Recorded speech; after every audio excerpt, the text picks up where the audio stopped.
One West, nigga. Dear hater, you for real hater? Must not be on like you say, must not be getting no real paper. Nigga can't have more than you, you know them niggas will still hate you. Those are characteristics in a pussy nigga nature. Talk that shit behind my back, but be on mute when it's a facial. Smiling in my face, but you can't hide all of that hatred. I'm too silent, you a snake. I see that shit a mile away. Man of war, and I'm not sorry, blame that shit on ISUPK. Pussy ass nigga, you a pussy ass nigga. Oh, you confused, you think pussy ass nigga. This ain't drag racing, why you got that drag with you? I'm a bad kidder, pull up with two bad bitches. Masculinity be the reason she into me. She say she loving all that big priest energy. Don't remember me when I step in the facility. I'm screaming ISUPK, fuck the enemy. Oh, hey, this that One West world shit right here. Think I ain't got the bitch on me, you trippin', homie, that bitch right here. Brown liquor, don't sip that clear. Cloud of vision, let's get shit clear. I ain't even fuck around, homie, put the crown on me, yeah, this my year. Yeah, and I do this shit for my niggas who solid. I ain't resent for I truly acknowledge you ain't in this truth and you ain't in this body, cause bitch you one body. We see it coming cause we really prophets. Oh, want you about it, but you didn't stop it. A hard head make a soft fast, I guess that's why you stop with your soft bag. Hood nigga that can outclass, bougie bitches who talking about class. Soon as you cut a motherfucker, they be like, why you talking to me like that? Valuable lesson, before you judge, I will check the reflection. Real love is correct. Real love is perfection. Ain't a flaw in it, this is raw business, brotherhood is a weapon. Fuck around and get stepped on, try to step, watch how you step. Fuck around and get stepped on, try to step, watch how you step. 10 times out of 10 when we get it in, nigga, it's a win. If you ain't in the ISUPK, then nigga, it's a sin. Cause it's only one body, one truth, nigga, one spirit, yeah, one God. But when the shit hit the fan, pussy nigga ran, they got in the wind. When niggas saying he was down, when really the nigga switch. Niggas saying he a ride for you, when really the nigga snitch. Really the nigga quit, hey, really the nigga bitch. Yeah, and I'm just telling you the truth about it, this ain't even a diss. Yeah, this how them niggas be acting. Talking that shit like they really be bout it, but when it come down to the action, that's when you find out that they lacking. That's when you find out that they acting. And fucking with my niggas, it's a sure way to end up in the casket. Bitches us against the masses. I don't mind getting dirty, but watch how I clean it up when it get nasty. I lift that Nina up and get the flashing, just cause I love my niggas with a passion. Yeah, oh, just cause I love my niggas with a passion. Borders of blue and fringy for the fashion. Yeah, you understand me? We standing tall on what we believe in. Yeah, either you stand on something or you fall for anything. Believe that. Look, and if you standing on the wrong thing, you falling anyway. One West, Lost Tribe.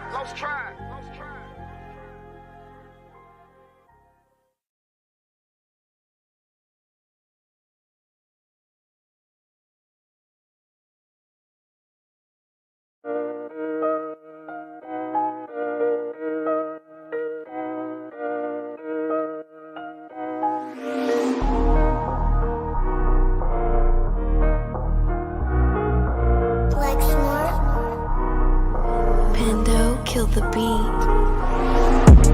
I don't know who, somebody need to hear this. Y'all don't speak Hebrew, that's Yiddish. How the fuck you try to label us anti-Semitic? We the Israelites, blacks, native Hispanics. The Germans getting locked up for the Holocaust. Meanwhile, black people still up in the Holocaust. 100 million of us died in the transatlantic. 6 million died, y'all want the world to never forget it. You can never be a Jew, you a Ashkenaz. This ain't a star dum-dum, a gun die or die. Yeah, Yeezy told the truth and got ostracized. Not one person in the Bible had on a yarmulke. We was slaves in America like we was in Egypt. Y'all don't even fit the curses in the Torah neither. Y'all was blind to the truth, I had to make it clear. How Jerusalem, your land, your people came from Europe. That was 1947, your menorah got 9 sticks, it's really only 7. Yeah, it's us against the world, Armageddon. This what happened when you inherit lies from your ancestors. Y'all the synagogue of Satan with them black hats. Your whole nation sitting ducks, Aflacs. Bunch of thieves and culture vultures, ain't nothing kosher. To tell the truth, you vagabonds don't have a culture. Macedonia, Alexander and Philip, you a convert, so tell me, how the fuck is you Israel? That don't make you the people just cause you live there. Why my people can't hate your people like y'all hate Hitler? All the prophets was black and was called nigga. Y'all don't even fit the description that's in the scriptures. Abraham, all the way down to Jacob, we the real Jews. Y'all don't study Christ, y'all follow the Talmud. Keep it real, yeah, let's keep it real. Cold hard truth, it give you chills. Say y'all Jewish cause y'all ain't really them. About to do 'em like Hammond, it's the Feast of Purim. UPK undefeated, this an easy win. We was born fighting, y'all the evil twin. Jacob took hold of his heel, then out came his little red bastard and they kosher deals. It's only 12 tribes, y'all trying to make it 13. Esau despised his birthright, the Lord cursed him. He ain't the devil, who is? I'm still searching. Ask your rabbi, why he get them babies herpes? I don't know what's worse, that or you claiming that you a Maccabee. I'm about to cancel, everybody try to cancel ye. I ain't afraid to speak, that's what I do. They riding to the core, I'm just judging them by their fruit. Cause they ain't suffering curses. If I was carnal, I promise I'd punch you in person. I know this an uncomfortable subject. They making millions off our culture and black people suffering from it. Yeah, they don't believe in Christ, they the Antichrist. Make a living off of niggas, they a parasite. I ain't afraid to tell the truth, niggas terrified. I'm about to go DEFCON 4, I ain't satisfied. That is proof. That is absolute proof that they know we are the real Jews. That's absolute proof. He got the records. Go find me a white Jew on any archaeology in Egypt anywhere. You will never find a piece of archaeology with white people as slaves in Egypt. So don't tell me that they were slaves and it's their identity, and they know it. And I know the blasphemy of them which say they are Jews and are not. The Lord knows the blasphemy of you so-called white people that say you are Jews and you are not Jews. You are not the people of the law. You are not God's chosen people. God's chosen people are living in the ghettos of America. God's chosen people are in poverty and depression in the streets of America. God's chosen people are walking around in America with no identity. That's where God's chosen people are.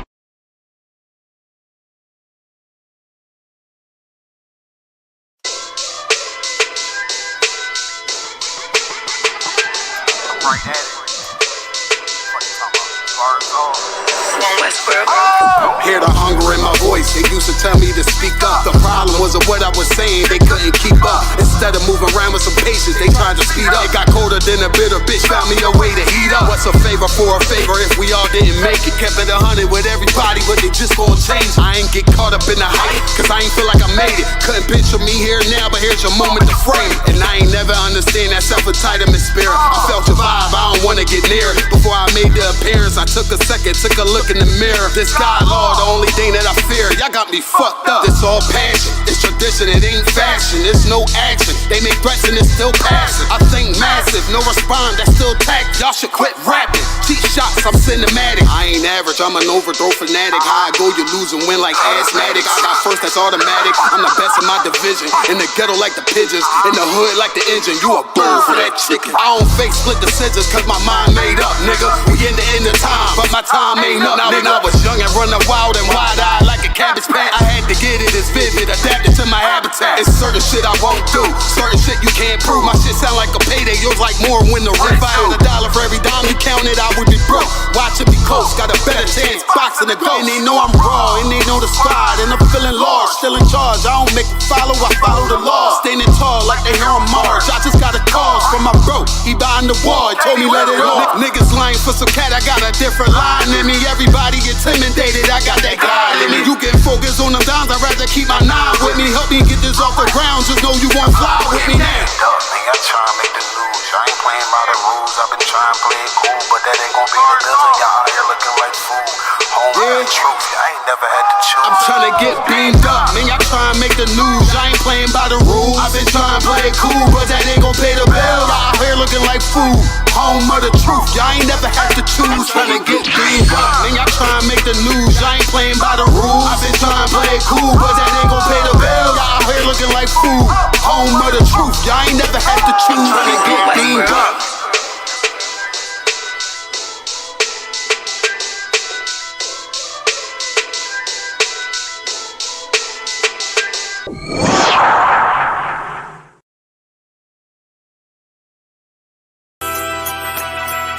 Okay.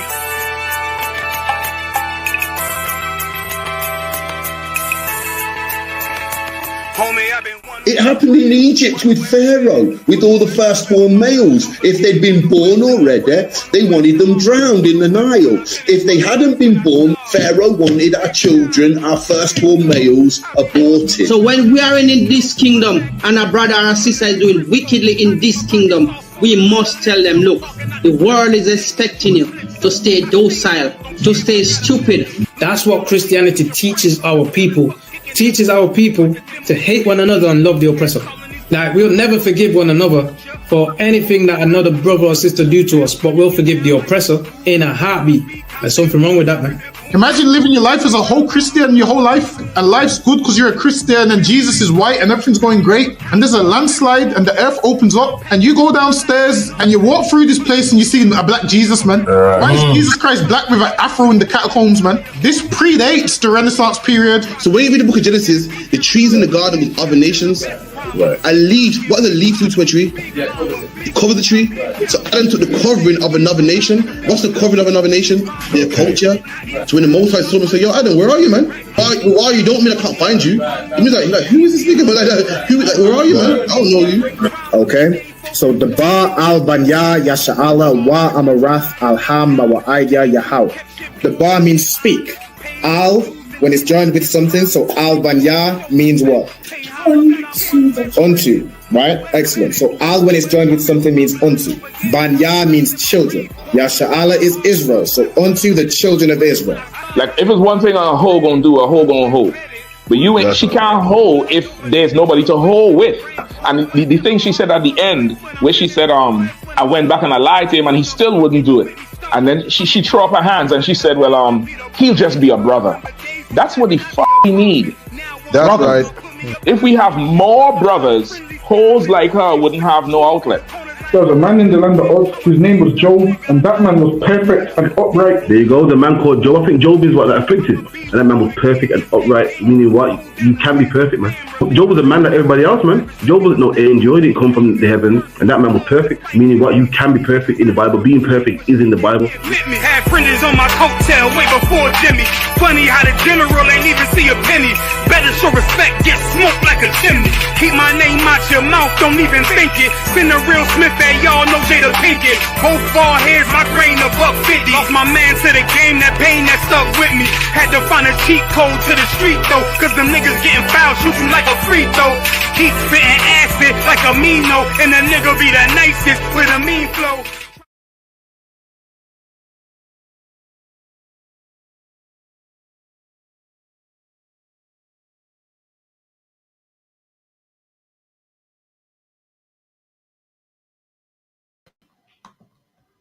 Right. Lucky for the lateness. Shalom. Clap it up.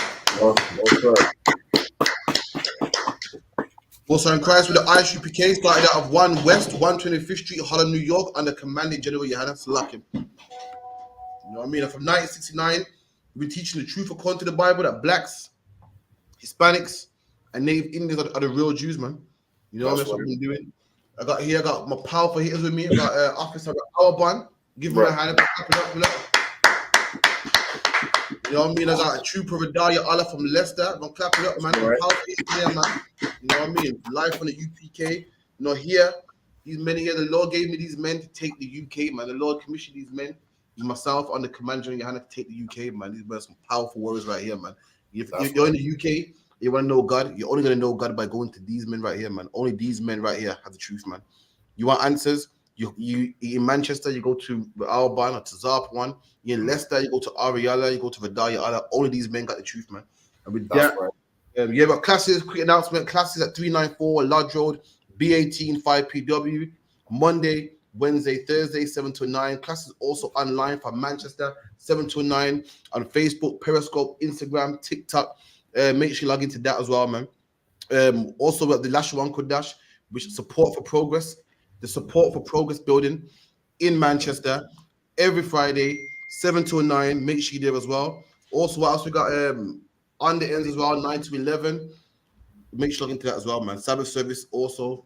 We got loads of loads of content, man. Make sure you look out for that as well, man. What else we got? Anything I miss? Any brothers want to bring out anything I miss? And the classes, we'll do classes in Leicester as well.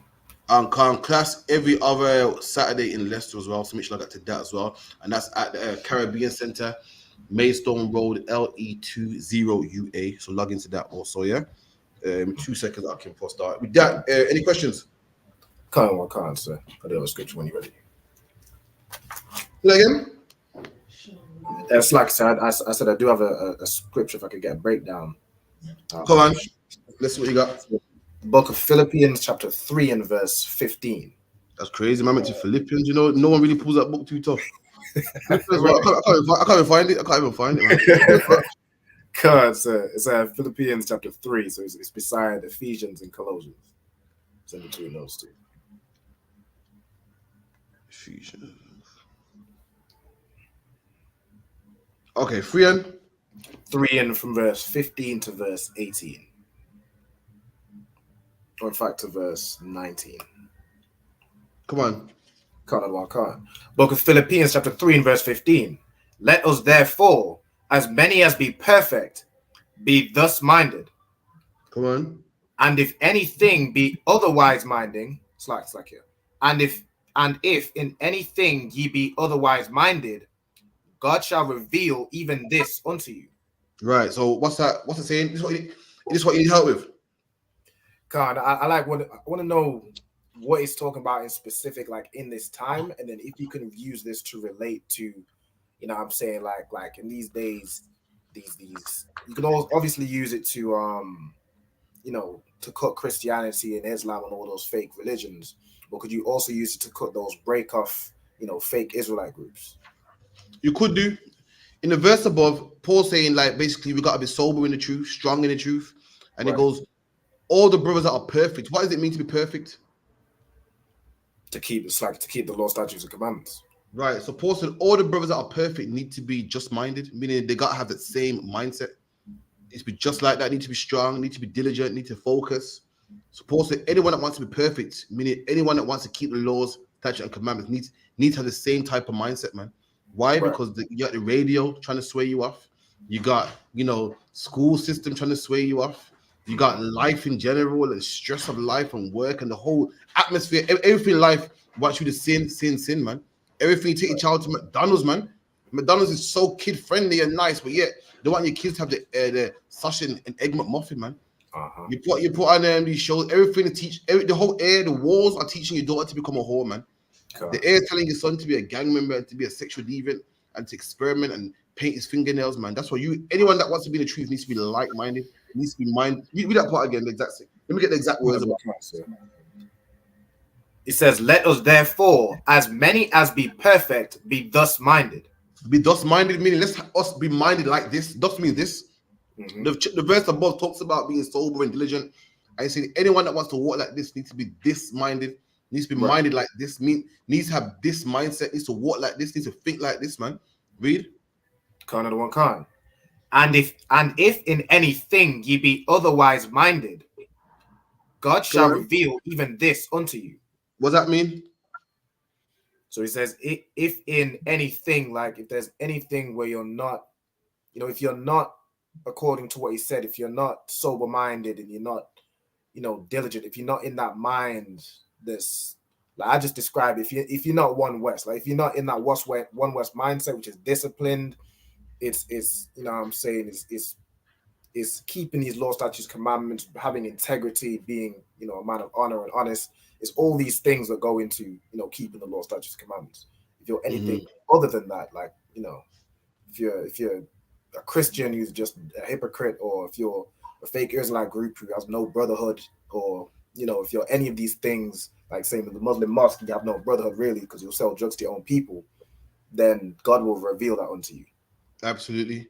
So all of us in the school got to be like-minded. And if anyone who ain't got this mindset, is it anyone who's focusing on anything else, on drugs? You know, after class, they want to go take drugs. After class, they want to go have sex with white woman and a man's wife. Anyone that ain't think like this, God will reveal it to us, man. What's the precept for this? If I could, sir. Come on. Is it the one? I know there's one where it says, like, have we, where people that were saying, have we not prophesied in your name? And Christ said, like, I don't know. That's a good one.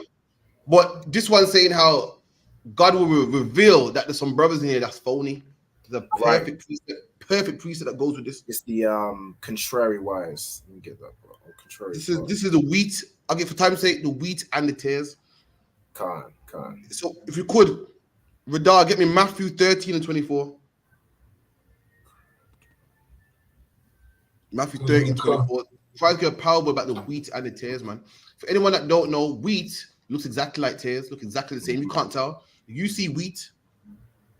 Bear me 1 second. Can't, no sweat.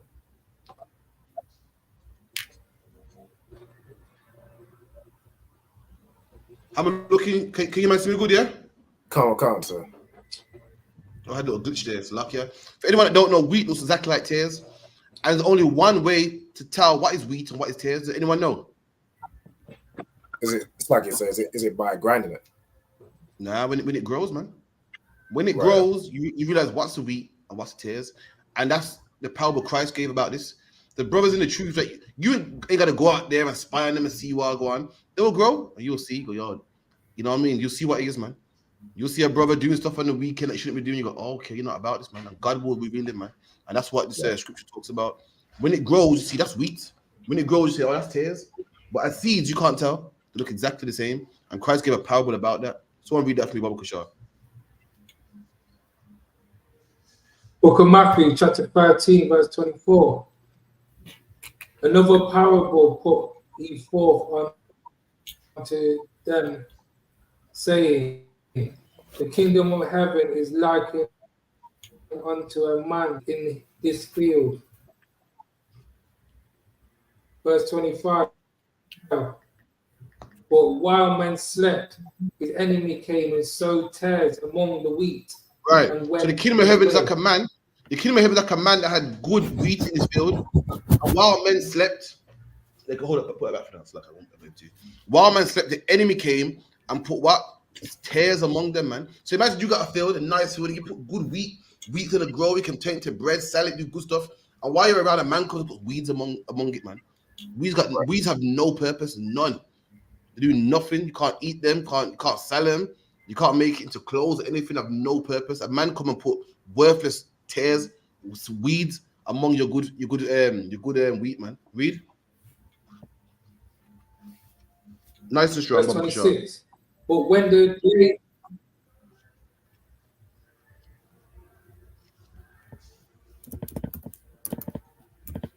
did he disconnect? I want to carry on reading. Yeah, go on. Read where you were. Okay, so that's 26. But when the blade was sprung up and brought forth fruit, then appeared the tares also. And then when the blade was swung up, meaning once everything grew and they got the blade and that's like a blade. Blade ain't talking about a blade like a knife. You know, you got like a blade of grass. Yeah. Or blade of wheat. So when the blade sprung up, then men realize, oh shit, this ain't wheat. This is tares, man. Read.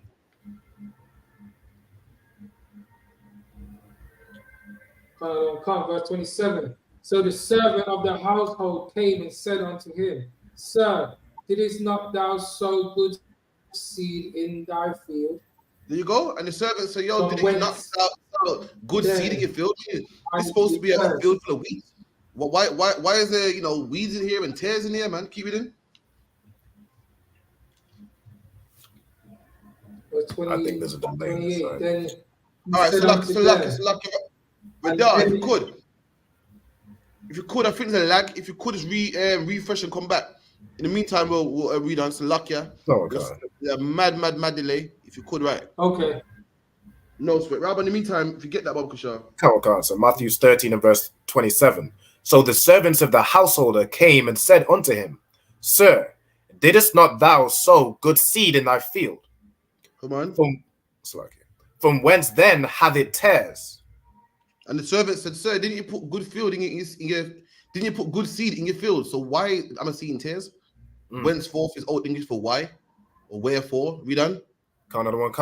He said unto them, an enemy hath done this. And he said, an enemy has done this, man. An enemy has done this, man. Meaning what? Christ came and Christ taught us what? How to love our brothers, man. Christ came and Christ taught us how to love our sisters, but how to keep the law, man. And a wicked one came. A wicked one came and taught us Christianity. A wicked one came and taught us about drugs and child molestation and rapes and having tattoos, man. And now our people, this is seeding our people's mind. Now our people are addicted to drugs and people addicted to Christianity and Christmas and Easter. That's the enemy that put tears amongst us, man. Read. Kind of the one kind. The servant said unto him, Will thou then that we go and gather them up? And the servant said, should we go and gather them up? Meaning what? Should we go and gather? Should we go around the school and find out who's, you know, who's genuine and who ain't genuine? Nah, man. And it's like, we'll get there. Keep it in. Kind of the one kind. But he said, Nay, lest while ye gather up the tares, ye root up also the wheat with them. There you go. And the master goes, no, because while she gathered up the tares, you're going to root up the wheat also, man. Imagine if you went through the school figuring out who's legit and who ain't legit, man. You're going to get some brothers that are legit and certified, that, you know, trying. You're going to pull him out too. You're going to see a brother that made a mistake and pull him out when not knowing that in the future, this brother was going to fix up and change his life. He might have made a mistake now. So the master goes, no, man, because while she's doing that, you're going to pull out some good brothers too, man. Let's just wait. Keep it in. Kind of the one kind. Let both grow together until the harvest. I say let both of them grow together until the harvest, man. And as you read on, you find out that the harvest is the kingdom of heaven. Skip me down some for time's sake. Give me where Christ breaks it down.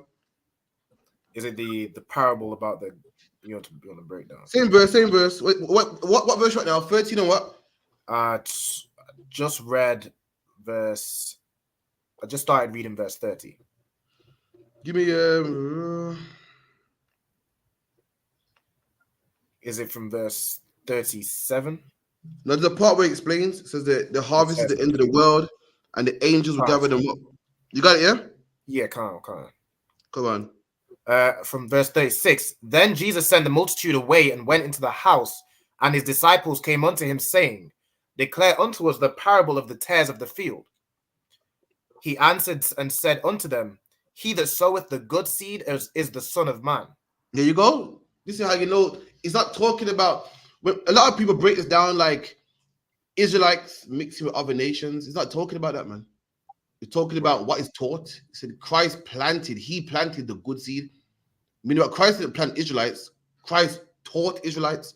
So what he planted was Israelites that keep the laws, statutes, and commandments. That makes sense. A lot of people say that what the good seed is Israelites and the tares is the other nations that are mixing amongst them. Not talking about that. Christ lets you know what the good seed is. Christ said, I planted the good seed. Israelites was around long before Jesus Christ. Right. Meaning what? Christ planted Israelites that believe in the truth. Christ planted Israelites that don't eat pork, crab, shrimp, and lobster. Christ planted Israelites that don't celebrate Christmas. Christ said, I planted the good seed. We done? And if I could say, I think that answers the question in the chat from a brother. I think that kind of answered that question. A brother asked, Lakia the one, can wheat and tares be likened to people like Bob Marley as well, knowing his father is an Edomite? You know what I mean? What Christ is really talking about is an enemy planting doctrine around the good fruit, man, around brothers in the truth.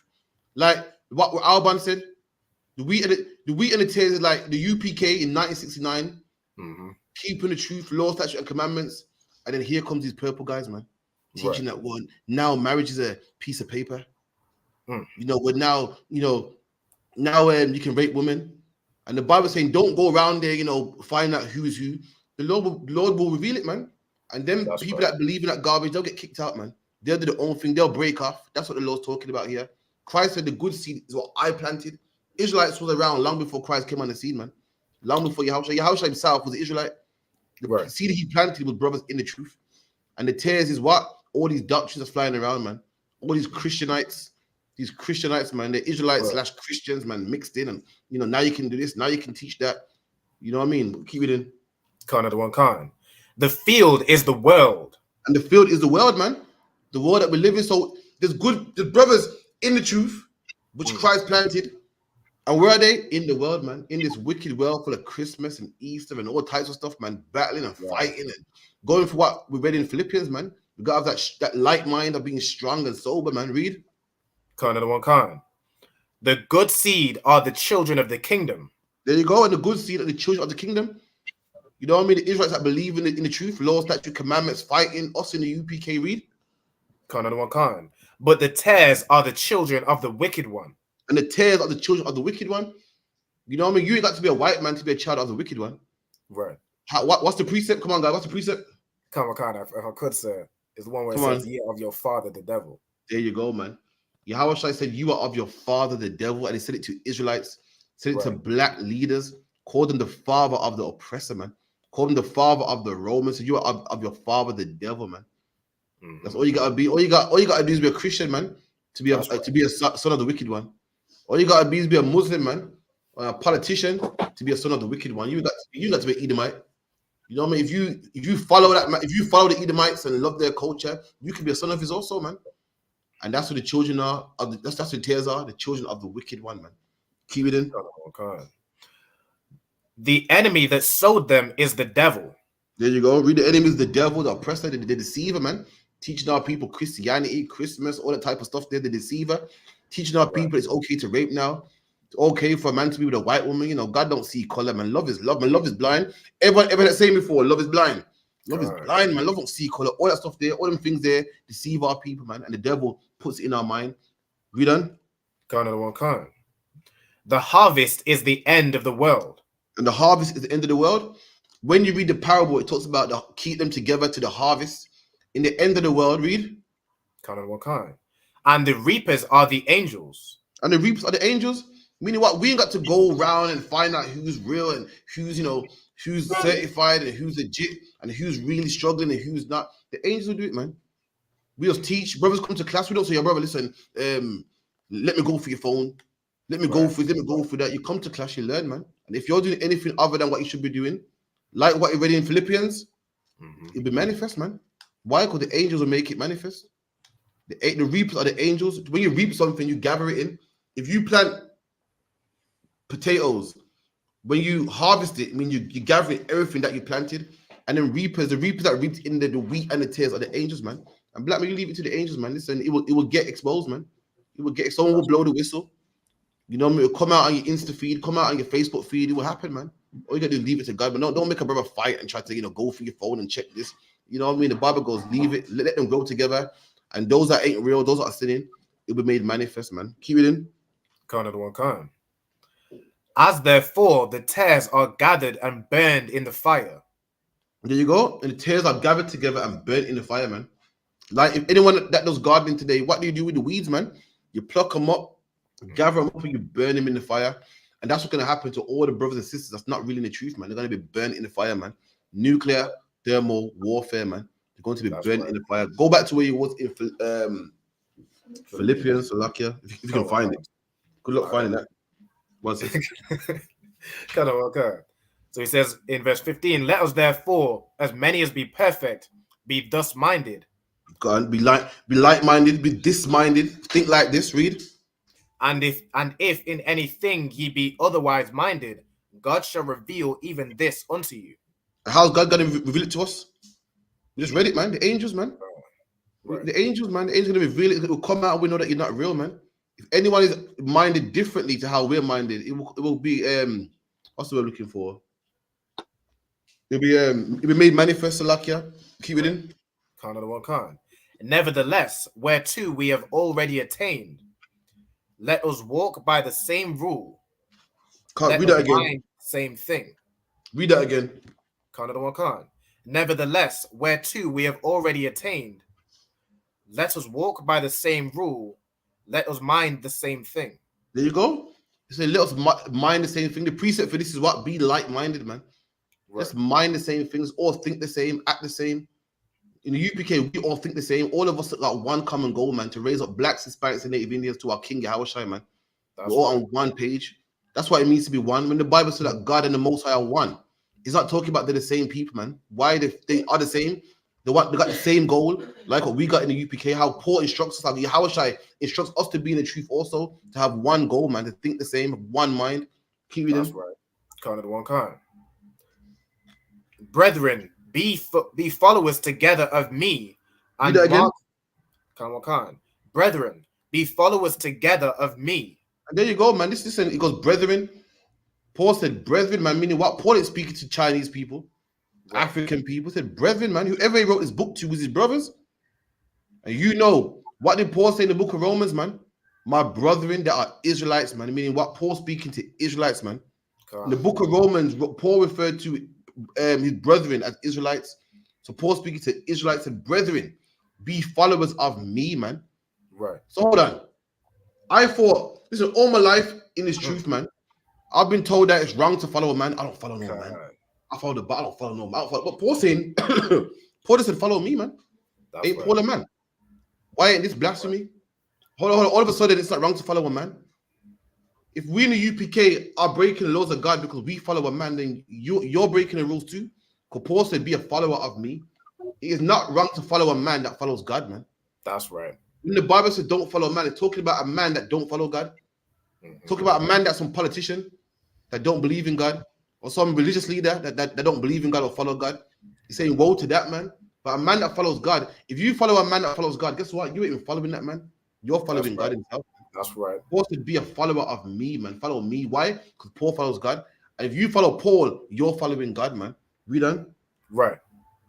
Kind of one kind. And mark them which walk so as ye have. It's like here. And mark them which walk so as ye have as ye have us for an example.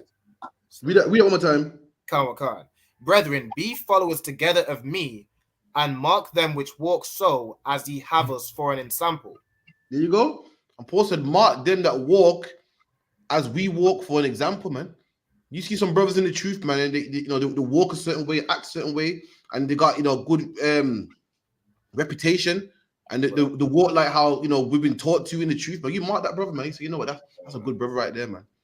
That's a brother. That's the brother you call when you got problems, man. That's the brother you call when you got marital problems, man, and children problems, man. You mark him, so that's a good brother there, man. I know who to come to when times are rough. I know who to come to, man, when I want to break down. I know who to come to when I want counsel and advice, man. You mark that brother, man. You see a brother that walks a certain way, that's an example. That brother's example there, man. Look at his family, look at his wife, look at his children, look at the act, man. That's a good example in the scriptures of how to act, man. You mark that brother, man. We done? That's right. Kind of one kind. For many walk, of whom I have told you often, and now tell you even weeping, that they are the enemies of the cross of Christ. There you go. And there's brothers that walk contrary, and they are the enemies of Christ, man. They're the enemies, man. What did the Bible say about the wheat and tares, man? The enemy have done this. The brothers that are the enemy of Christ, the brothers that speak opposite, contrary to what the Bible teaches, man. And they're the enemy, man. And you mark them brothers too, man. You look out for them brothers too, man. You see a brother act a certain way. You hear a brother say something, man. You report it, man. You go to an officer, a captain above you, say, it's like, so the brother said this, man. Didn't sound kind of UPK, man. Right. This brother said something like, yo, can't stand this brother, man. You check him first and foremost, man. So it's like, what kind of shit is that? Right. And if the brother's over you and checks you, man, you go above, man. You mark a brother like that, man. You mark a brother saying something like, yeah, man, because can't wait for Christmas, man. Hold on, You mark him, man. You mark him. The brother's talking about, yeah, can't wait for Christmas, get this. You're sitting down with brothers, you hear man say something. You go, yo. You report that person, man. Brother or sister, man. Salakia. Hold your point. Salakia, one. Kind of the one kind. Whose end is destruction. And people that are in the truth, they're in the truth, but they're walking contrary. The end is what? Whose end is destruction. And what did the parable say about people like that, man? They said what they be gathered and burned, saying the exact same thing, just worded different. Man. Here it's saying there's people in the truth, and leave them. Don't fight them, leave them, man. And they'll be made manifest. And in the end is destruction. And the parable said what? There's wheat amongst the tares, let them grow together. And in the end, the tares will be burned, man. Saying the exact same thing, man. You see the parallel, Rabban. You seen it, yeah? Saying the exact same thing. Come on. Come. Whose end is destruction, whose God is their belly. Mm-hmm. And their God is what? Break it down for me. Their God is their belly. Break it down for me. Come on. So they serve whatever they choose to do. They serve whatever lusts they have. Absolutely. Their God is what? The God is their belly, man. Right. When you're hungry, your belly grumbles, and when you eat, you feel I feel nice now, man. A lot of people serve a God because it's their belly. Rastafarians loves to be Rasta, man. Why? Because they believe in the teachings of Haile Selassie. They've read the book and researched it. No, man, because you love weed, man. Rastafarianism allows you to smoke weed. That's all it is, man. Some people want to be what a Muslim, but because they've read it back and forth and all the Arabic. No, man. It's because you hate black people, man. And in your religion, it says what? That you can hate the infidel, man. You can sell drugs to the infidel. Anyone that ain't Muslim, you can sell drugs to them. So you can be religious and be next to God, but still get your hustle on, man. Still drive that Range Rover, man. A lot of us, a lot of men don't want to fight their loss. Want to be, so what do they become? Christian? Because Christianity allows you to have sex with white women, man. It allows you to shoot up drugs, man, because no one's perfect. We all fall short of the glory of God. Your God is your belly, man. You serve yourself, man. That's who you serve yourself. You serve a religion that allows you to do it, man. You don't serve a religion that makes you fight it. And you like weed, but God says you can't smoke weed, so therefore, I'm going to pick up my cross, man, and fight this, man. You want to, have sex with all types of women, but your religion says you can't do so you don't do it, man. You are a God that says you can do it. Go do it, man. What, you want to smoke weed? Go smoke weed then, man. You want to be a sexual deviant when no one's perfect? Go do it, man. That's what you want to do, man. Keep it in. Can't. And whose glory is in their shame. And their glory is in their shame? Meaning what? Like, glory is glory and shame is shame. Some people, their glory is in their shame. Meaning what? Being naked is a shame. But nowadays, women's glory is being naked. They're famous for being naked. They're famous for rapping about having sex with 10 different men. Having sex with a man's woman is a shame. But now it's his glory. What is supposed to be a shame is his glory. Yeah, I have sex with every man's wives, man. You know what I mean? Don't what does Biggie say? Don't leave your girl around me, true player for real. That's Puff Daddy. Come on, man. Their glory is in the shame. Everything they're famous for is the things that you're supposed to be ashamed of. Things that you're supposed to be embarrassed of. Their glory is in their shame. A woman being ratchet, man, is supposed to be shameful. Woman's supposed to be shamefaced. But that what she gets paid for now. That what she's rich for now. That's what everyone knows her for now. Does that make sense, Alban? Can't, so that makes perfect sense. The word. Any more on that? I think the last part just says, who mind earthly things. And they mind, to mind something needs to care about. People say, pay that. When people say, don't pay that no mind. I mean, don't pay that no attention. They have attention on earthly things, man. Being naked, carnival's coming up soon, summertime. Right. I need to go get them shorts because men love to see women naked, and that's what they think about, man. And, I need to get my breast done because men love that, and I gotta sell drugs because I need the new range and the new this and new that. They mind the earthly things, man. They don't mind the things that God cares about. God cares about you not having sex with a man's wives, man, but you care about having sex with men's wives. You mind the earthly things, man. Right. God minds you to love your husband, man, but you want to have sex with loads of different men. You're minding the earthly things, man. You're minding the things that bring you wealth and look good and the chains and the gold. That's what it needs to mind the earthly things, to pay attention to earthly things, man. That's what your mind's on. Okay. Any more on that, or is that too if I could, there's actually a verse in verse 21. That's what I want to know means by the last part, just to make sure. So, should I just read on because there's like 2 more verses? Yeah, go on. Come on, sir. For our conversation is in heaven, from whence also we look for the Savior, the Lord Jesus Christ. There you go. So everyone minds the earthly things, but we mind the heavenly things, man. Right. We mind the heavenly things where your house is coming from. The things of heaven, man. The things that make the kingdom of heaven. That's what we mind. That's what our conversation is about. That's what we talk about. That's what we're mindful about. That's the things that are on our mind. How much brothers can we get in the truth? Well, there's a new app called TikTok, so let's use this to get brothers in the truth. There's a new app called Instagram, so let's use this to get brothers in the truth. Let me tell you something. All these social medias come out and people go crazy for it. The brothers in the UPK, we go crazy for them same apps. Right. Not so we can monetize and make money, just so we can use it to bring brothers in the truth. That's our conversation. Our conversation is about heaven. The ones there. Listen, it's crazy. Every app, every technology, every phone, anything that comes out, we use it to get brothers in the truth, man. So luck, yeah. Down to we have a FIFA tournament in the school, man. Right. Right, to raise money or to get brothers in the truth, man, or to get brothers in the world into our groups so we can get them in the truth. That's what our mind's on. While everyone else is minding the earthly thing, our conversation in heaven, everything we do to get brothers in the truth, man. We go to the club, man, we party, having a wonderful time, but we're going our fringes. Also, we're fishing too, man. That's everything we do. We join TikTok. Everyone else on TikTok to monetize and get the 10K followers. We're on there to get brothers in the truth, man. Mm-hmm. While everyone else is minding the worldly things, the Bible gives the flip side and shows you how we're minding the heavenly things. Read. That's right. Kind of one kind. who shall change our vile body, that There it you may go. be fashioned. It's like, And the Bible goes, "Who shall change our wild body? Who's the him that's going to change our wild body?" this is Christ, sir. There you go. The verse above, he's saying, "Our Christ, who shall change our wild body?" Meaning Christ is the one that's going to change our vile body, man. Our body is vile, man. Before we came in the truth, we were all types of pimps and sexual deviants and white woman loving and two man loving. And Christ came and changed our vile bodies, man. We think different now, man. In the UPK, a man would never lie down with the next man now, man. A man would never put a spliff to his lips, man. Why? Because Christ changed our vile, disgusting bodies, man. Our bodies was vile before that, man. Vile before that, man. The brothers in this truth, so listen, before Yahushua came, have sex with anything that had a vagina, man. Just for the sake of it, man. And now we're looking for wives, man. Now we say, no, I'm not choosing that woman now, man. I'm choosing this woman, man. The brother that will put lips to anything, any type of spliff, any drug, man. But now we don't do that no more, man. Right. Those sisters that will get pissed off with their man, and say, I'm gonna teach him a lesson. I'm gonna go have sex with his best friend. I'm gonna go have sex with this man. I won't do that no more. Why? Because Yahushua changed their vile bodies, man. They changed the way they think, man. They don't think like that no more, man. That's right. Kind of the one kind.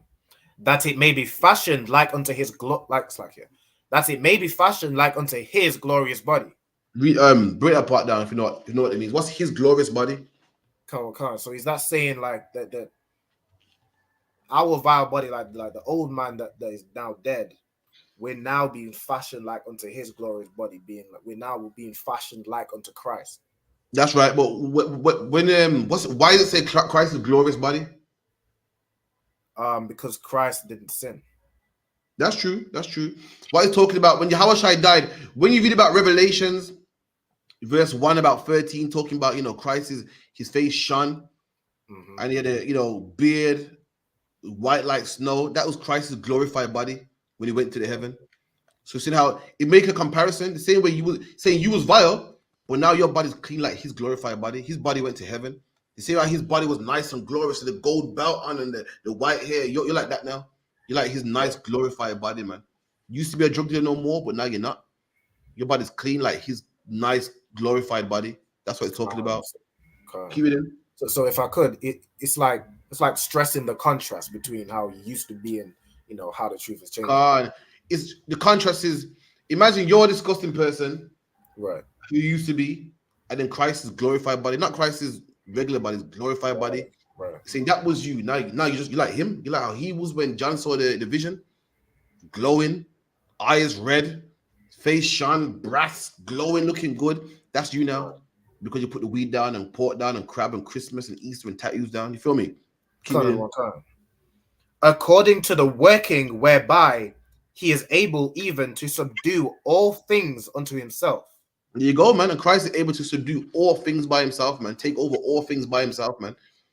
Christ is able to turn you from a wicked man to a good man. He's able to do that, man.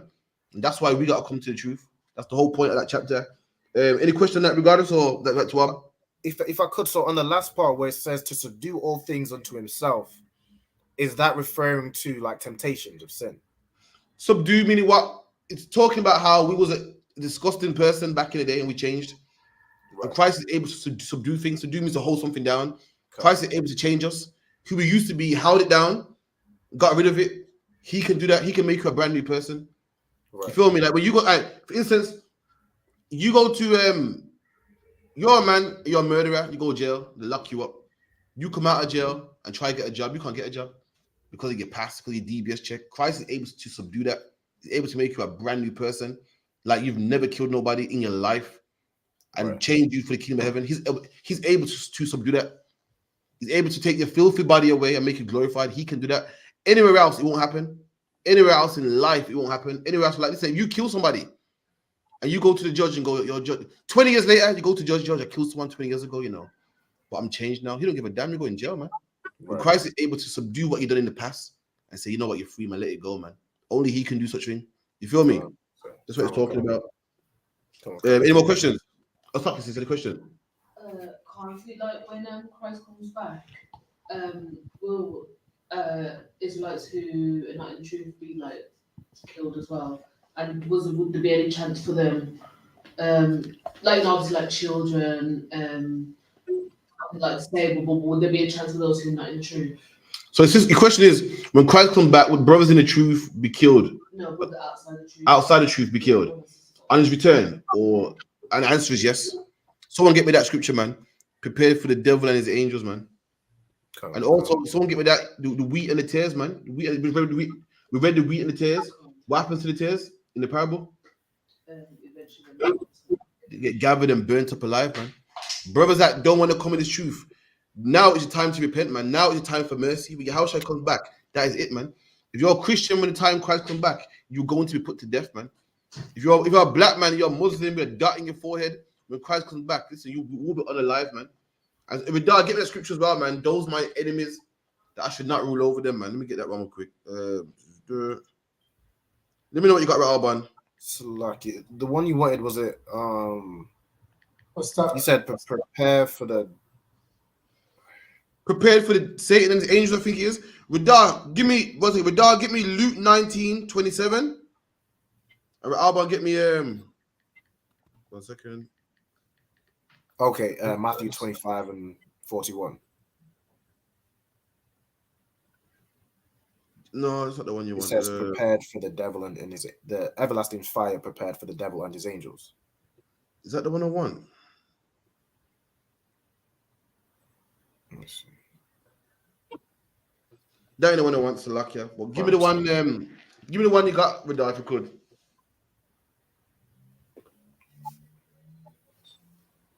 Book of Luke, chapter 19, verse 27. But those my enemies which would not that I should reign over them. And your house said, those my enemies. And slay them before me. Enemies. 1 second. Christ said, those my enemies that don't want me to reign over them. And when you read the chapter, Christ talking about what scribes and Pharisees, man. They said, what? Caesar is our king. We got no king but Caesar. Who's this man from Nazareth, man, talking about he's our king, man? Christ, them same men that don't want us to rule over him. Them same men, when Christ comes back, they're going to be brothers saying, no, I believe in white Jesus, man. Who the hell is this? I'm a Muslim, man. Muhammad is the only prophet. Who the hell is this, man? Christ said, them type of man there, read.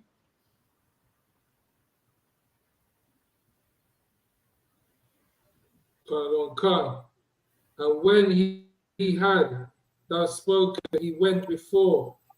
So lag again. If you could be Alban, you got a big lag. Sorry, 1 second. What verse was we at? So it's Luke. Sorry, Alban, to give you so much reading to, so lucky, I apologize. That's not true. It was at Luke 19:27. Come on. So Luke 19. Book of Luke, chapter 19, verse 27.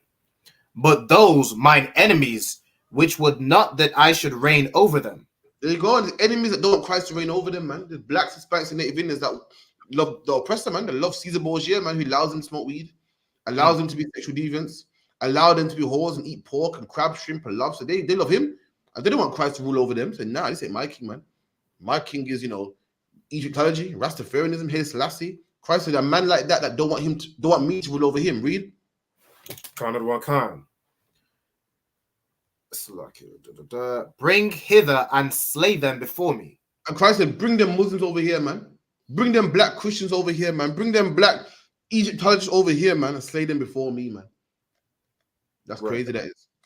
That don't sound too Christian, but it's the Bible, man. That don't sound Christian, but it's the Bible, man. Christ said, what? Slay people before me. Christ got enemies. Christ got enemies, and them enemies that don't want him to rule. Bring them hither, man. Bring them right here, man. And slay them before me. The black men that don't want to believe in Christ, the black Hispanics and Native Indians that want to, the Hispanic men out there that believe in Mary, and you can't tell them no different. And the black men out there that believe in Rastafarianism, and you can't tell them no different, man. And this is their end, man. This is what's gonna happen to them if you don't change, man. You know what I mean? What was your second question, sis? Would there be people that are spared, if they help truth as well? Second question is there people that are spared if they help the truth? The answer is yes. Let me get that Baba Kashar. Is that the one, if I could, is that the one where it talks about if you fed the prophets, you fed Christ? That's a good one. Hold that one. Give me Matthew 10 and 41 as well. Matthew 10, 41. But Matthew, the certain people out there that are not in the UPK, but they support the UPK, right? They're gonna get a reward. Now, this is the problem. Don't take that risk. Don't think I'll be a help. I'll be a help. You know, I'll get my reward. Listen, there's brothers out there the Lord gonna have mercy on for helping the UPK, but black man, the Bible says to make your election sure. Don't sit in the sidelines and think. Well, the Bible does say, you know, you can be a help. I'm gonna be a help. No, black man, Hispanic man, Native Indian man. These helps are getting mercy. Don't hope that you get mercy. Don't hope and say, oh, I might get some hope. Lord allow the Lord will give you some mercy for helping brothers in the truth. Black man, you make sure you make the kingdom of heaven, man. You make sure. Now, if I help, it does get some mercy, that's good. But black man, don't gamble your life like that, man. Don't do it, man. You know what I mean? So I'm gonna read the scripture saying that brothers that do help get a reward too. But listen, don't think that I can sit back and just give a little donation here and there, man, because it might not happen. Remember, this is mercy right here. Mercy is something that's given to you that you don't deserve.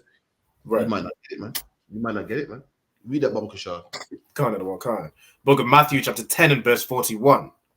He that receiveth a prophet. The Bible says, he that receives a prophet, he that receives a prophet. How do you receive a prophet, man?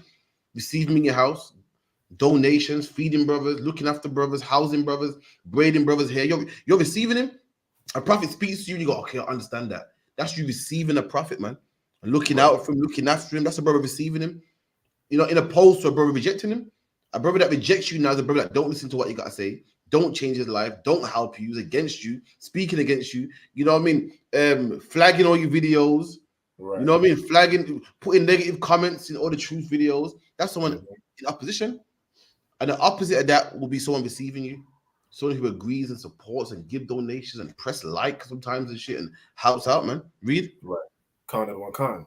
But it's like he that receiveth a prophet in the name of a prophet shall receive a prophet's reward. And a man that helps out the truth will get a prophet's reward, man. Imagine that. Imagine you help the truth so much that you get a reward like your prophet. You get the kingdom of heaven like you was on the street corners. You get the kingdom of heaven like you was on the street corner speaking, like you was doing class, because you helped that much, man. The Bible, he that receives a prophet shall get a prophet's reward, man. You get a crown on your head. Like anybody would have thought you was out there doing class. Anyone would have thought that you was out there, you know, speaking on TikTok and speaking on Instagram, speaking on Facebook, fixing brothers' lives and the whole nine, man. That's what the scripture's saying. Get me the one that you had, Alban, if you could. Can't, sir. The one I have is in the Matthew chapter 25 and verse 34. Then shall the king say unto them on his right hand. So this is a parable. Christ got a parable about what the wheat and the tares. They did a parable about what was it? The goats and the sheep. The goats and the sheep. For anyone that know, the goats usually refers to the oppressor, and the sheep refers to what? The Israelites, man. You know what I mean? Reason being is what? Goats live in. Have you ever heard of the mountain goat? Can't. It lives on the mountain. Have you seen it around? Who's seen that goat on the mountain? And he walks on its side, so don't fall out. That's just ridiculous, man. God. You know what I mean? For anyone that don't know, Esau or the oppressors from the mountains, they're the caveman from the mountains, man. That's why the Bible refers to them as the mountain goats. A mountain goat's a wild goat that lives on the mountain, which is crazy. Because if you gotta live somewhere, you gotta live where there's grass and soil, and terrain. You know, you can't plant seeds on the mountain. But that's where the oppressor lives. Once upon a time, the mountain was where nobody wanted to go. And the oppressor was pushed out into the mountains. In the mountain, there's no fertile soil. You can't get no grapes, and you know everything to live is in soil. The grapes, the wheat, you know, barley, whatever the case may be, you need it on soil. So anyone living in the mountain was F's for him. It wasn't good for him. Right. The mountain was a place you didn't want to live. It's rocks in there, and the oppressor was pushed out into the mountains, man. That's his land. So the Bible referred to him as a goat, because goats live in the mountains too, man. Goats are wild and rough, and that was him. Keep it in. God. Then the king say, it's like it. Then shall the king say unto them on his right hand, come ye blessed of my father. There you go. And those on the right hand were the sheep. The sheep, man. Sheep are animals that are well kept, follow the shepherd, all like-minded. Sheep actually come. I've heard of sheep. They're all together. You know, some of them walk in single file. They're all like-minded. So the Bible refers to us as the sheep. We're meant to follow our king, man. We're meant to be like-minded. Then you got the rough goat, man. That's rough. That believes in two men can marry. That believes in a woman can abort a baby. They're rough, man. Living, you know, in the rocks, live in the caves, man. Keep it in. So the Bible goes, Moses said to them on the left, which were the sheep, the right Salakia, which is the sheep. Keep it in. Khan of the one Khan. Inherit the kingdom prepared for you from the There you foundation go. of the world. Inherit the kingdom prepared for you, man. Our job, also to follow Yahweh Shai, Israelites, to follow Yahweh Shai, the sheep. We're going to get the kingdom of heaven, man. We're getting that prophet's reward, man. We're going to inherit the kingdom that was prepared for us from the beginning of the world. Meaning what? When the world began, it was always ordained that blacks, Hispanics, and Native Indians will have the land of Israel, man. It was ordained from the beginning of the world, man. But because we sinned, we live in Aston now. We live in London now. We live in Manchester now. We live in Texas now, Liverpool now, Bronx, Brooklyn, New York, New Orleans, and all the ghettos, man. But initially, it was ordained for us, man, to rule in Jerusalem, man. You know what I mean? The Lord's holy land, man. Read. For I was an hungered, and ye gave me meat. And Jesus Christ said, I was hungry, and you gave me meat. Read. I was thirsty, and ye gave me drink. Hold on. Jesus Christ said, I was thirsty, and you gave me something to drink. Read. I was a stranger, and ye took me in. And Jesus Christ said, I was a stranger. I was in a land that I wasn't really from here. I didn't know people from here. I'm in a land that I'm not really sure. I'm a sojourner. I'm a stranger. I'm a traveler. And you said, you know what? Come into my house, man. Come into my house. Take a seat, man. Let me take your coat off you, man. Let me give you a drink, man. Christ is saying this. Read. Naked, and ye clothed me. And Christ, I had no clothes. And you brothers gave me some clothes. Put some clothes on me. Read. I was sick, and ye visited me. And Christ, I was sick. I wasn't feeling good. And you visited me. You saw, you was asking how I'm doing, how I'm getting on. Inquired of me. Read.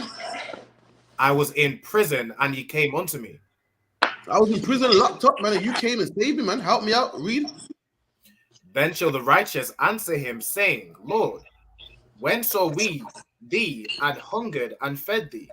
And then the righteous will say to Christ, Lord, when did we see you hungry and feed you, man? I don't remember that happening. I don't remember seeing you hungry and feeding you. When did that happen, man? Read. Or thirsty and gave thee drink. They said, when did I see you thirsty and give you something to drink? Read. When saw we thee a stranger and took thee in? He said, when did I take you in? When was you a stranger and I took you in? When did this happen? Read. Or naked and clothed thee? Come on. Or where saw we thee sick or in prison and came unto thee? Come on. And the king shall answer and say unto them. And this is what Yahweh shall answer and say. Read. Verily I say unto you, inasmuch as ye have done it unto one of the least of these my brethren, come on, ye have done it unto me. There you go, man. That's a brother being a help. Brother's gonna say, listen, Christ, when did I see you hungry and feed you? Christ, listen, if you feed my brother, you fed me, man. That's right. You clothed my brother, you clothed me, man. You looked after one of these brothers in the truth. You looked after me, man. You see a brother in the UPK and you become his wife and make sure he's braided and looking good and house him and make sure he's fine and not giving him a headache. You've done it to Christ. You've done it to Jesus Christ, man. That's right. Letting you know that there's some brothers that help out in the truth, some brothers that help in the truth, man. And guess what? Their help is appreciated. But you helping a brother in the truth, you are helping Jesus Christ himself, man. You are helping Yahweh Shai himself. That's in the Bible. That's what you're doing, man. Don't give him headache and fight against him, man. And let me tell you something too. If you're helping a brother in the truth, you're helping Yahweh Shai. So what happens if you're fighting against a brother in the truth, man? What happens then? Right. What are you doing then, man? For anyone fighting against a man in the truth, you are fighting against God himself, man. That's right. And that's a fact. Anyone that comes to any one of these camps, ridiculing and laughing, you are fighting against God, man. That's you will see what your end shall be. If you're a woman trying to stop your man from going to camp, trying to ruin his life and put him on child support, and trying to stop him from doing the work of the Lord, you're fighting against Christ, man. And we will see what your end will be. If you're any man out there trying to fight and come against the camp and flag videos and fight against the truth, we will see what your end shall be, man. You mark my words, man. If you help a brother in the truth, you're helping Christ. And if you're fighting a brother in the truth, you're fighting Christ, man. Someone get me that kick against the pricks. Salakia. Come on, sir. What is this? Would it be the kind of spirit you do it in? Because say like if I didn't want to, bother doing the work, I could just give money here and there. Is that the right spirit? It's not the right spirit to have. So is it depending on the spirit that you have? How you mean? So again. So if you're doing it genuinely, like, I like what they're saying, I like the truth, I like what the UPK said, I'm going to give some, I'm going to give food, it's genuine. If you're doing it calculated, I read it. Yeah, come on. Yeah. Come on, you can't fool God, man. You fool your PO officer, your woman, and stuff. You can't fool God, man. Come on, man. You know what I mean? Has to always genuine. Someone give me that Bible question. You got that, yeah? Can't say it's in Acts 9 and 5. Book of Acts chapter 9 and verse 5. And he said, "Who art thou, Lord?" And the Lord said, "I am Jesus whom ye persecuted." Right. So look at this. Look at this. Imagine this. Paul was out there killing brothers that believe in Yahushua. His job was to go out there and anyone pushing this doctrine about Yahushua is king and teaching about Yahushua, his job was to go out there and kill them, lock them up, bind them, drag them back to Jerusalem. And read it again. Should I read it one verse up for the context? Read that part one more time and we'll get there. And he said, "Who art thou, Lord?" And the Lord said, "I am Jesus whom thou persecutest." Hold on. Paul was out there locking up people that believed on Christ. Paul had a vision. What did Christ say? Christ said, "I am Jesus whom thou persecutest." Come on, Alban, break it down. So you're saying, you're locking up these brothers, or you're killing these brothers. When you do so, you're persecuting Christ. There you go, man. At this point, Christ has died. Christ has passed away. He's in heaven. And Christ saying, "You're persecuting me." Christ is saying, "You're persecuting the sister that you locked up one day." Christ is saying, you're persecuting these man that locked up one day. Christ is saying, "You're persecuting me." And black man, Hispanic man, Native Indian man, or even white man, Chinese man, that's a fight you don't want, man. That's a fight you do not want, man. Paul was out there persecuting blacks, Hispanics that believe in Jesus Christ. And Paul had a vision one day, and this is a vision right here, man. He had a loud voice, and the voice said, "What? Why are you trying to persecute me, man? Why are you trying to lock me up? Why are you chasing me? Why are you trying to oppress me?" He didn't say these brothers that believe on me. He said me. And that's what you're fighting, man. You're fighting the truth. You're fighting against God, man. That's a beef you don't want. It's a battle you don't want, man. I've seen it. I've seen it myself, my own eyes, man. I've seen brothers come against brothers in the truth, man. And we get the phone call, man. We get the phone call that this man gets cancer. We get the phone call that this man's dead, man. In my small time in the truth, I kid you not, Albert, I've seen at least 4 men dead. 4 men dead that's been mocking at least easy. At least, man. That's a beef. It's a battle of the beef you don't want to have, man. Keep it in. It is hard for thee to kick against the pricks. Right. Break it down for me. What does it mean to kick? But the Lord, Christ said it's hard for you to kick against the pricks, man. Come on. Anyone know what it means? Since when you get a shot? Would the pricks be, I'm just thinking of like a prick of a flower. So you kind of kick against, I don't know. No, you're a thorn. You're onto it. What you say, Alban? Hard for you to kick against the pricks. I'm not sure, sir. Go on, brother. Give it a shot. What does it mean to kick against the pricks? Kick against the what? Quick against the what, Salaki? What did he say? Kick against the pricks. No, I don't know that one. You know. If I could, it's like, okay, so if you kick against pricks, it's gonna hurt yourself. So it's like what you're doing. Imagine a spike. Right. You kick it against it. You're only hurting yourself, man. Can't. Listen, man, you're fighting a battle you can't win. You're fighting something that's gonna hurt you. You trying to stop the truth is only gonna get you dead, man. You're kicking against the prick. The prick is like, a fawn got pricks. Spike is a prick. Cactus got pricks. You're kicking against it. You kick a cactus, you're gonna hurt yourself. I'm saying, listen, why you're fighting about you can't win? You're fighting something that's gonna hurt you, man. It's gonna get you killed, man. Why are you doing this? You can't win this. Read. And he, trembling and astonished, said, "Lord, what wilt thou have me to do?" There you go. And Paul, when you read the story, Paul changed his life, man. Paul says, "Shit, listen, I'm changing. I can't do this no more." I think Paul got blinded for a couple of days and he changed. But the point I'm making is, you fight against the men of the Lord. You're fighting against God, man. And it's a black man. It's a battle you can't win. So what should you do? Just submit, man. If you're a white man out there and you see us doing our thing, don't flag our page, man. Just leave us, man. We're crazy niggas anyway. We're crazy, man. Leave us, man. Right. You see us out there, with these really, crazy, cult, whatever, man. Just leave us, man. Leave us be. You fighting against us, you're fighting against God, man. That's a fact. That's a fact, right. Man. You know what I mean? Ask the people that you can't. It's lucky they're dead. It's lucky. Excuse me. Come on. We got a question online. I think we're Got a question from Naima Ya'ala. She says, "Salakia, can you help me to understand why we why women can wear trousers. I think she said. Okay, women can wear trousers because the Bible says a man shall not wear what pertains to a woman, and vice versa. I'm paraphrasing. And there is woman trousers, the trousers that pertain to a woman that a man can't wear. For instance, can a man, this is for the same sister online, can a man wear pink trousers? Let me see she answers. Can a man wear tight top pink trousers? Good night. Because they say that what they say trousers are made for men only, and skirts are made for women. So if a man can wear trousers, why can't a man wear pink trousers? I want to know. Why can a man not wear pink apple bottom trousers? Right. And they're looking like Lil Nas X or some shit. She said la. She said la. One more question, sis. Why can't a man wear pink trousers?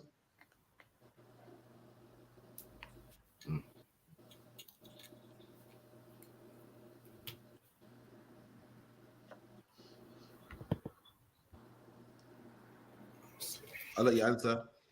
Why can't a man wear pink trousers? With the apple bottom size. What's the apple bottom size? The apple bottom size, like and it's because it's for females.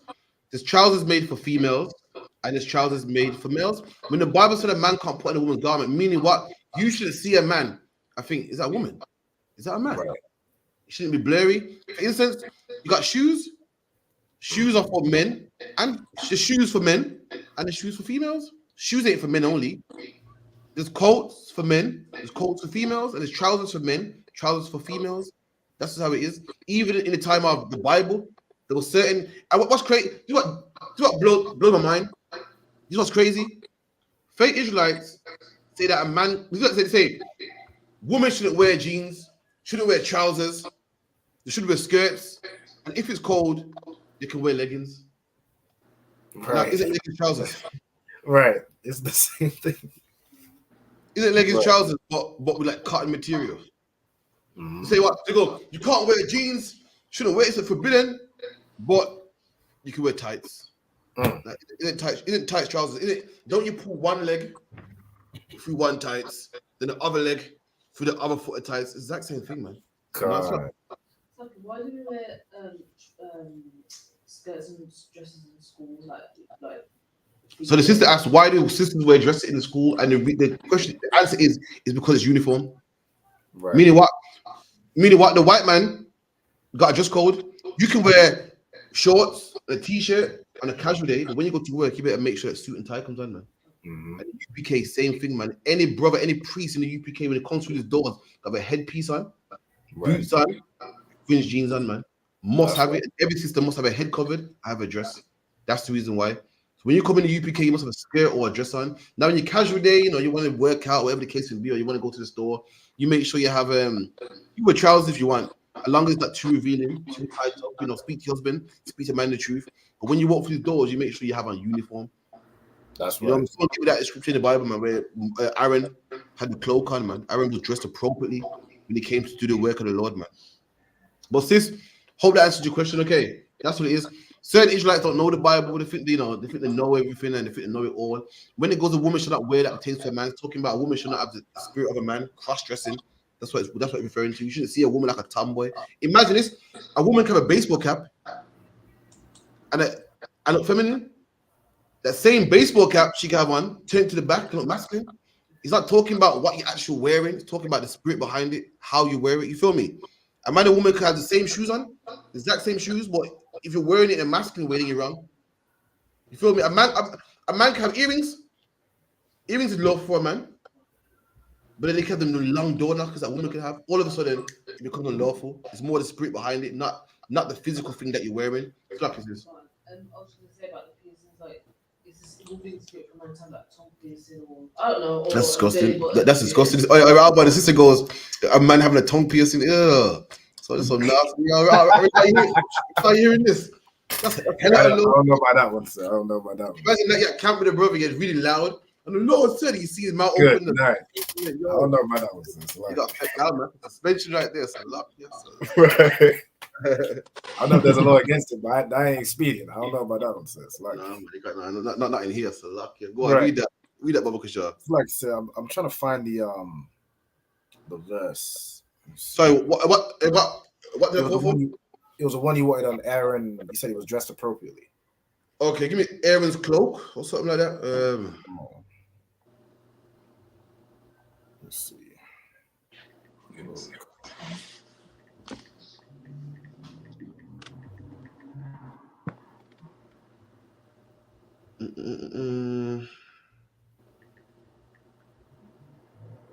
Yeah, give me Exodus 28 and 34.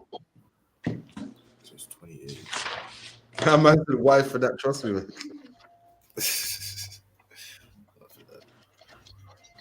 You said Exodus 28 and verse 34. Baba Kushar. Okay. Well, Exodus 28 and 34. A golden bell and a pomegranate. A golden bell and a pomegranate upon the hem of the robe. Go back a bit more. What else we got? Let me see. Aaron should be talking about the breastplate. Once again.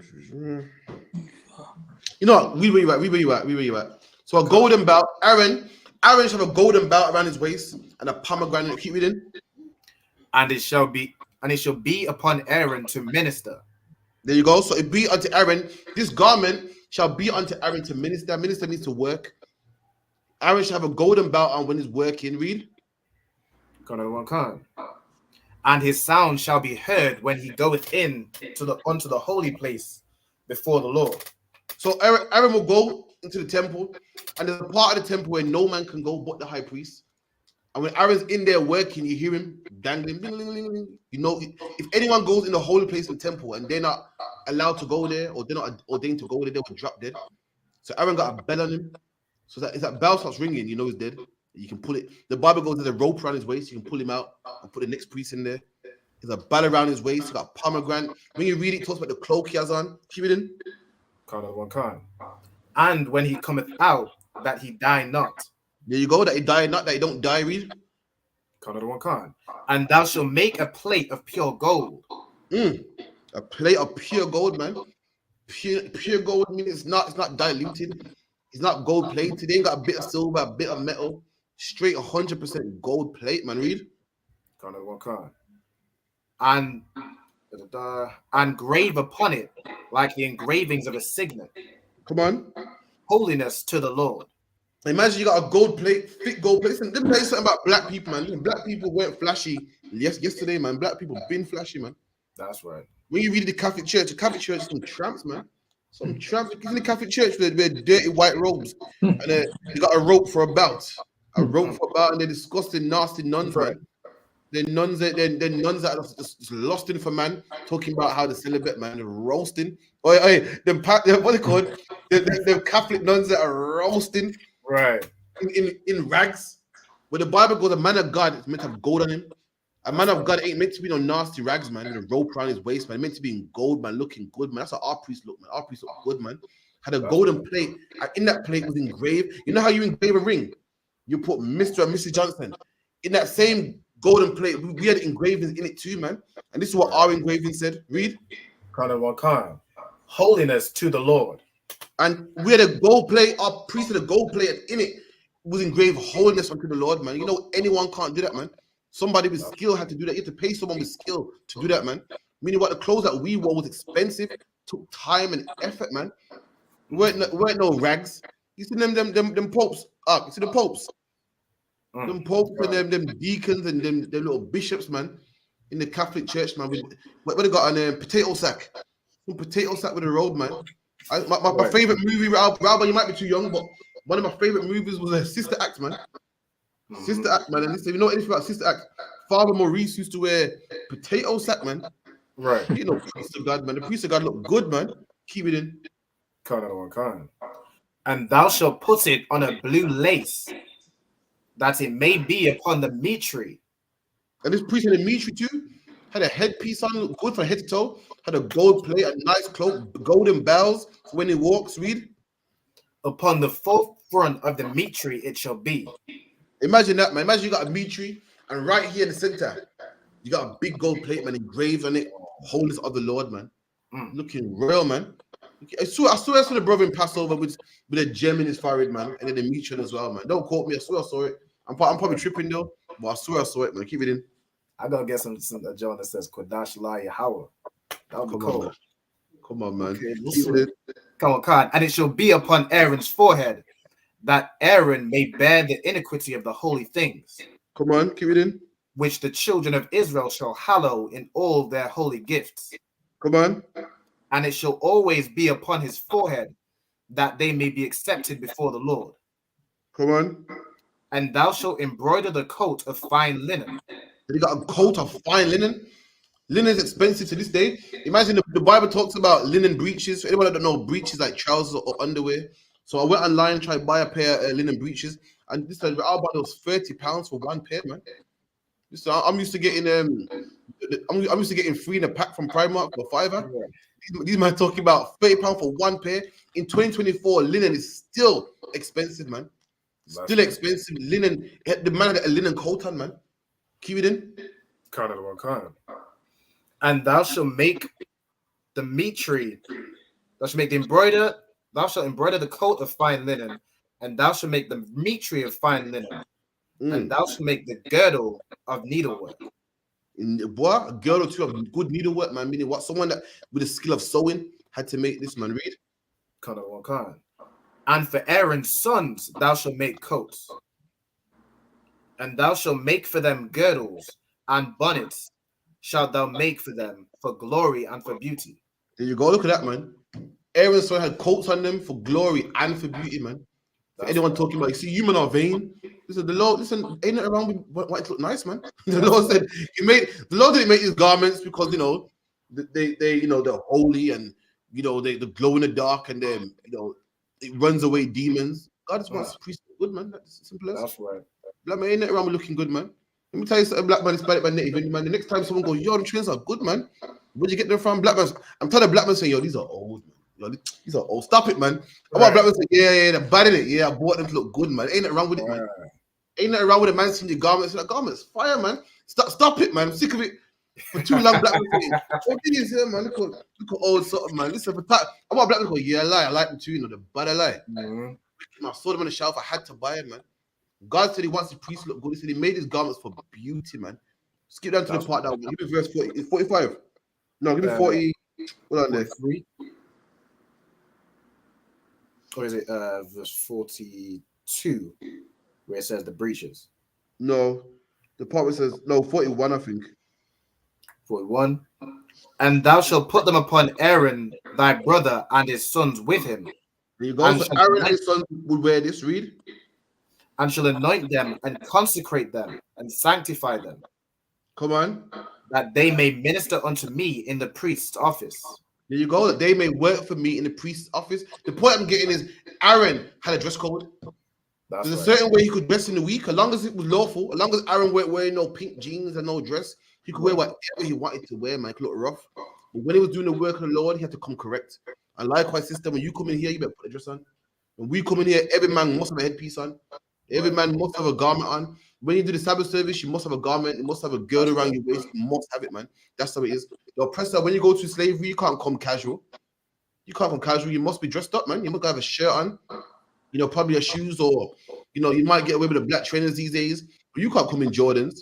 You can't come in no 110s or some high tops. You gotta come appropriately. And likewise, the Lord had dress code also. When the priests did the work of the Lord, this is what they had to wear. This is formal clothing in the Bible, man. It's like it is. Because the Christian church, especially the one that I come from, they're very big on how you look, but it's all really conservative. Like you can't have like women couldn't have makeup and look really dry. But even have clear, nail varnish on, and men as well. Like wearing too much jewelry. So like listen, sis. Let me tell you something. The Christian church hates black people, man. Let me tell you, the Christian church here is a worship of white people. Imagine this. The Christian church say, "Come as you are, man. Come as you are. Come on, God loves you no matter what you are, man." Let you walk in there with your afro. All of a sudden now you're a ragamuffin and you can't come as you are. All of a sudden, the problem is, this is the problem. They say come as you are, but really what they mean is come as a white man, man. Right. Let you not come in a suit and tie, man. They say come as you are, let you walk in there and say, yo, Wagwan, man. Whoa. What kind of language is that, man? What kind of riffraff? What kind of riffraff is this, man? Talk about come as you are. What do they hate black people, man? Hate black people, man. Well, when you're black, all of a sudden, don't come as you are. All of a sudden, you're ratchet. All of a sudden, too black, man. Ugh, too black. Look at it. Do you hear how we talk? This is disgusting. You can't talk like that, man. Go in there and talk proper, man. Go out there, I dare ya. No one gonna say, well, come as you are, man. The brother is like this, is like that. Nah, man. When they say come as you are, they mean if you're a white man and you want to come in there and washed out jeans, yeah, you're fine, man. Well, you go in there with half your hair plaited and your other half not plaited, man. Listen, they'll tell you where you gotta go. They'll tell you where you gotta go. They got the Christian church act like they ain't got a dress code. They got a dress code, man. That dress code is a dress code of the white man. A dress code is what? Suit and tie. A dress code is, yo, put away them Jordans. We don't want to see them Jordans. Ugh, that's disgusting, man. Don't come in here with a tracksuit. Tracksuit in God's house. Ugh, put that away, man. The Christian church got a dress code. Believe that. You can believe that, man. You know what I mean? So Lucky, 1 second. Where we Lucky? Any more questions? I don't see any in the chat. Let's see. We got 5 minutes left anyway. Let me see what we got. There was a bit more at the end. Let me see. No, I think so. Any questions, Vidar? No. All right, no sweat. Read where you were, Alban. Read where you were from. Was it 42? Was it? Khan. Verse 42. And thou shalt make them linen breeches to cover their nakedness. And you go and thou shalt give them what? Linen breeches to cover their nakedness, man. So what, under your garment, you got linen breeches, you got trousers under your garment, which is the difference from a long garment and a skirt. A long garment has trousers under it, but a skirt don't have it. You feel me? Like when people see us in our long garments like having like a trench coat or a long t-shirt, where a dress is different. You feel me? That's the difference. Right. We don't wear dresses, we wear long garments. And under it, got breeches under it. Breeches like what, trousers, or I think in olden times, breeches was like shorts. It was like shorts. When you watch, even in England, when you see people at school uniform, man, everyone had shorts back then. No one really had trousers. Trousers came out in like the 80s with flares and whatnot. Prior to that, people wore shorts. The French as well wore breeches, which are like shorts kind of. They kind of went to your thighs. Keep it in. Come. To cover their nakedness, from the loins even to the thighs they shall reach. There you go, to the thighs. So the priest wore like underwear under his garment, let you know it's not a skirt, man. He had trousers on under his garment. If that makes sense. And when you translate that word breeches, I think it translates to trousers as well. Keep it in. Kind. And they shall be upon Aaron and upon his sons. And Aaron and his sons will wear this. The priest would wear this.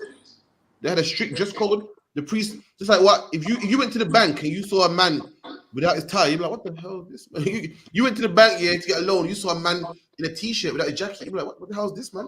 And the priest also had a dress code. This was the dress code. If they did anything less than what we're reading, they wouldn't be dressed appropriately.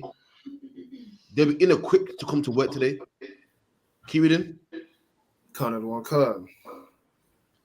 And they shall be upon Aaron and upon his sons when they come in unto the tabernacle of the congregation. When they come in unto the tabernacle of the congregation. You go. So when they come to work, this is how they should dress. Meaning, what in their spare time they can wear, whatever they want, according to the law, according to what the law permits, they can wear. But when they come to come here, they had to wear this. They had to wear an official dress code. God. This goes into fringes also, man. When people say, "Oh, you got fringes on your t-shirts," man. No, man. You got fringes when you do the work of the Lord, man. You have a fringe on your official garment when you come to the work of the Lord, man. If you had to have fringes on every garment, that means you need fringes on your night clothes, man. Right. That means when you go to the gym, you need fringes. That means if you was a gardener, you would need fringes, man. That means you was a scuba diver, you need fringes on your scuba diving equipment too, man. If you're a doctor and you on your white coat, you need fringes on that too, man. That's ridiculous, man. That would mean also, you need fringes on your underwear, man. Right. Your pajamas. You talk about your official clothing to do the work of the Lord, but that's what you would need, man. Any man with no fringes doing the work of the Lord was like, yo, what's he doing? Your garment ain't talking about your regular garment, man. It's ridiculous. If you see one more t-shirt with fringes, I'm gonna go crazy, man. It looks like a skirt, man. Right. Look, you've made a t-shirt unclean. Right. You turned the t-shirt into a dress, man. You're now a man wearing a dress, man. Your garment is talking about your official garment. Let's prove that real quick, man. When the Bible goes, you need fringe on your garment, man. Your garment ain't talking about your everyday wear, man. Gosh. 1 second.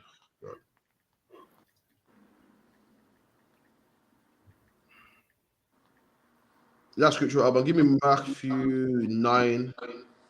1 second. Bear with me. Yeah, no, give me John 13 and 4. John 13. Book of John chapter 13 and verse 4. He riseth from supper and laid aside his garments. Right.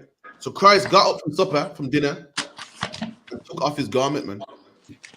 Took off his garment. So now this is the problem. Faith is like, so your garment is all your clothing.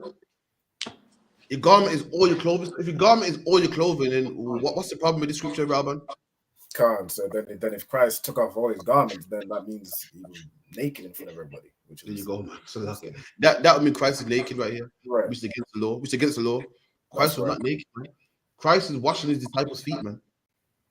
So he took off his garment. Makes sense. Imagine, Alban, you got your nice garment on, and you're gonna start washing feet, man. You're gonna start doing some gardening. What's the first thing you do, man? All right, so like, imagine you're about to get wet. You're about to get wet now, and do some manual labor and get dirty, man.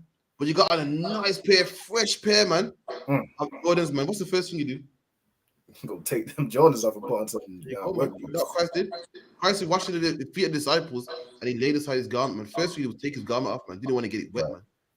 Christ didn't get naked in front of his disciples. He took off his priestly garment, man. Why? Because a priestly garment to do the work of the Lord. So he took it off. That's what it means, man. God. You know what I mean? So one more question before we wrap up online. Sir. Sister said, Naima, she says, I don't even know how to pronounce that word. Zit. I don't know what that is. Zit, it means. This is what the so-called Jewish man called fringes. Fringes are custom. Someone get me that real quick in the scriptures as well before we wrap up. Fringes are custom. If you're talking about them four shoestring things that go on the edge of your garment, then no, it's not our custom. If you're talking about fringes on t-shirts or tassels on t-shirts, no, that's not our garment. If you're talking about fringes on the border of your garment, yeah, that is our custom. And it's in the Bible, in the book of Numbers. You get me? Right. Read that. In the book of Numbers, book of Numbers, chapter 15 and verse 38. Speak unto the children of Israel, and bid them that they make fringes in the borders of their garments. There you go. The Lord commanded that we make fringes in the borders of our garments, man. The border is, what's the border? The border is not the four corners, man. It's black talk. How black people talk. When a man says, yo, I went to the four corners of the earth. It's slang because the earth don't have corners, man. It means I've been all around the earth. When the Bible goes four corners of your garment, it ain't talking about four strings in your garment, man. It's talking about all around your garment, man. Right. The Bible goes, I'll read it one more time, Baba Shah. Speak unto the children of Israel and bid them that they make them fringes in the borders of their garments. Right. The Bible says put fringes in the borders of your garment. The border of your garment is not the end of your t-shirt, man. The border is the seams. It's the seams, man. For instance, what is the border of England? What is the border of England and Scotland? It's like if I could. Come on. The border is where they meet. The border is where they meet, man. Mm-hmm. The border is where they meet. So the border of your garment is where one piece of material will meet the other piece of material, man. Which should be what? Your shoulders. Down the side of your leg pants. That is the border of your garment, man. Where one meets the other. Just like what? When England meets Scotland, it's called the border. In America, what do people say? These Africans are sneaking over the border. I mean, they're sneaking over where one country ends and the other country begins. So when two pieces of material meet, it's called a seam. They call it the seam, but in the Bible, they call it the border, man. And that's where you put your garment. That's where you put your fringes, like, yeah. You don't put no fringe on the end of your t-shirt. You don't get four of them. They're always blue and white too. You don't know why. They're always blue and white, man. I think they're the Israeli colors. God, I want to know, where did they attach them to? All things hanging there like magic, just floating. Where are you, man, attaching these fringes to, man? I said I'd never know. Just floating out of nowhere. I'm thinking, yo, these are magical. That's like the border we got. The border seems, man. Like you see the brothers in the UPK do, man. That's the border. So yeah, fringes are custom, the eye in the Bible, but tzitzi's a show, no man. You know what I mean? Tzitzi it's not even Hebrew. Right. We ain't got we don't have no word in Hebrew called tzit, man. We got tazar. But tzitzi's I don't know nothing about that, man. Salakia. But that's the class. Record your album with the announcements. What if everyone coming through? Make sure you like, subscribe to UPK.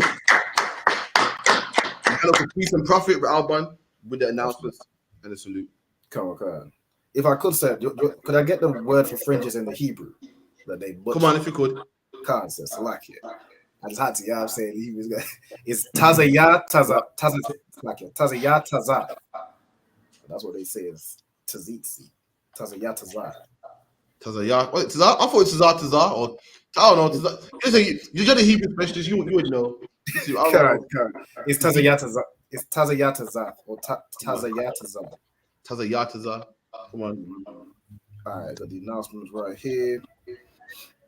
All right, Shalom. We are the ISUPK. Started out 1 West, 125th Street, Harlem, New York, under commanding General Yohana. Rules for a new brother or sister. When a new brother or sister comes into the school, they are off limits for 6 months. They are to be saluted only. They are here to shed themselves of the world. If they need transportation, the teacher will arrange it. After 6 months, if a brother or sister has an interest in a particular person, he or she must get permission from the head to speak to a brother or sister. There is another 6 months in which the brother and sister will court each other, and after this 6 month period, the brother and sister will get permission from the head to marry. Tithes, which is a commandment. Numbers chapter 18, verse 21, and Malachi chapter 3, verse 8 to 10 means tenth in the Hebrew. Ma'ashara, 10% of every penny of any increase the Lord gives you. Give that to the treasury department or the teacher. There is also a priest fund, which is a free will offering for the priest. It's not mandatory. You can give whatsoever amount you would like. Upcoming holy convocations is the closing of the Feast of First Fruits, which will be on the Monday, the 17th of June.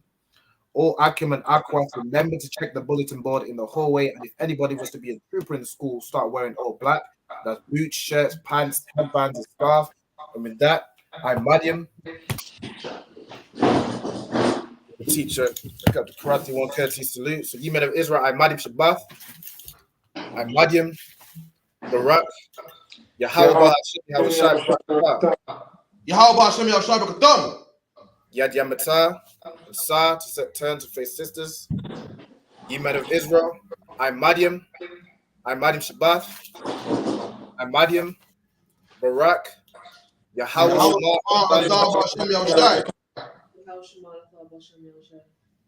Yad Yamata, and class dismissed.